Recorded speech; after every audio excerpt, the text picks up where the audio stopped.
में सहायक सिद्ध होगा। आदरणीय अध्यक्ष महोदय, मैंने प्रतिपक्ष के उन कई सदस्यों को सुना जिन्होंने हमारी नीतियों को धरातल पर उतारने जाने को लेकर शंका जाहिर की है। आपने सबको मौका दिया, मैं आपका धन्यवाद करता हूँ। खूब बोला आपने, कुछ रहा नहीं होगा मन में, और अच्छा हो गया, अगले बजट तक सब शांति भी हो जाएगी। कई बार मन में होता है, गुबार आता है। आप भी मानते हो कि बजट अच्छा दे रहे हैं, काम भी अच्छा कर रहे हैं, लेकिन बोलोगे भाई साहब हम बुरा भी नहीं मानते। नहीं, सच में हम बुरा नहीं मानते। और आप कितना सौभाग्य देखें, इधर यशपाल जी, उधर गोपाल दा, दोनों आमने सामने हो, और मैं आपके सामने छोटा सा बालक था, आज मैं यहाँ बजट पढ़ रहा हूँ।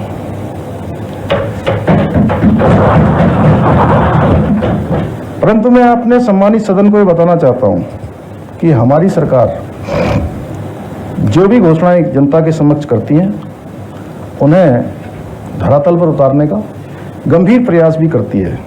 और बाबा केदार के आशीर्वाद से अब तक हमने जो भी जनता से वायदे किए हैं या जो भी वचन दिए हैं, वो सारे वचन बाबा केदार के आशीर्वाद से पूरे हुए हैं। क्यों आशा जी? ऐसी कठिन और अनिश्चित परिस्थितियों में हमने ये दायित्व संभाला। आदरणीय प्रधानमंत्री नरेंद्र मोदी जी के मार्गदर्शन में राज्य को चुनौतियों से उभारकर विकास पर पथ पर आगे ले जाने का कठिन कार्य किया। हमने राज्य में रोजगार, स्वरोजगार के साधनों को बढ़ाने के साथ साथ विभिन्न क्षेत्रों में 30 से भी अधिक नई नीतियां बनाकर प्रदेश के समग्र विकास का विजन प्रस्तुत किया।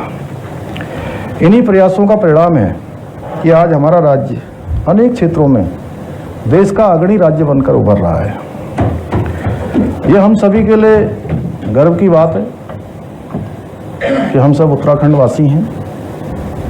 यहाँ कोई ऊपर का नहीं है, कोई नीचे का नहीं है, कोई इधर का नहीं है, कोई उधर का नहीं है। हम सब एक हैं। ठीक है ना प्रेम भाई?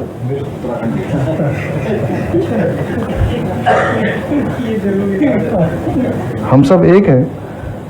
और जब राज्य आगे बढ़ता है तो हम पक्ष में हो, प्रतिपक्ष में हो, सभी उससे गौरवान्वित होते हैं। और हमारी नीतियां, हमारे प्रयास सही दिशा में जा रहे हैं। इसीलिए भारत सरकार के नीति आयोग की जो सतत विकास के लक्ष्यों को प्राप्त करने का इंडेक्स है, उसमें उत्तराखंड ने देश में प्रथम स्थान प्राप्त किया है। स्टार्टअप इंडिया द्वारा राज्य में स्टार्टअप इकोनॉमिक सिस्टम विकसित करने हेतु राज्य को लीडर की श्रेणी तथा ईज ऑफ डूइंग बिजनेस कार्यक्रम में उसके अंतर्गत ऑनलाइन सिंगल विंडो के लिए टॉप अचीवर श्रेणी का पुरस्कार प्राप्त हुआ। इसके साथ ही हमारा राज्य जीईपी अर्थात ग्रॉस इन्वायरमेंट प्रोडक्ट्स का इंडेक्स तैयार कर इकोसिस्टम ग्रोथ का आकलन करने वाला भी भारत का पहला राज्य बन गया है। ये हमने शुरुआत की है क्योंकि हम इकोलॉजी और इकोनॉमी दोनों में संतुलन साधना चाहते हैं, दोनों में बैलेंस बनाना चाहते हैं।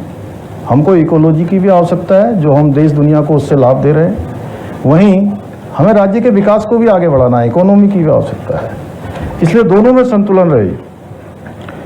इतना ही नहीं, हम आज युवाओं को रोजगार के अवसर उपलब्ध करवाने में भी देश के अग्रणी राज्य बनकर उभरे हैं।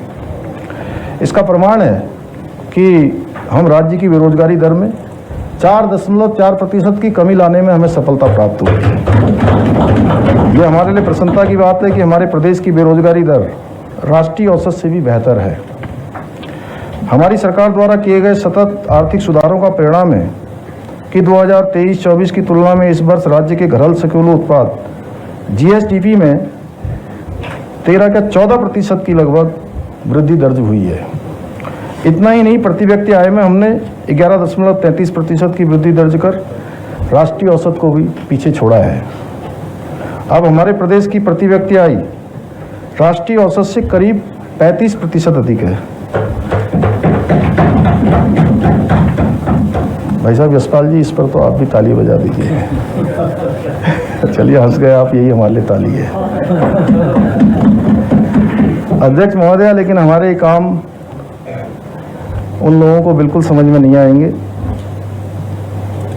जिस पार्टी के नेता कहा करते थे कि हम गरीब को जब 1 रुपया भेजते हैं तो उसके पास केवल 15 पैसे पहुंचता है।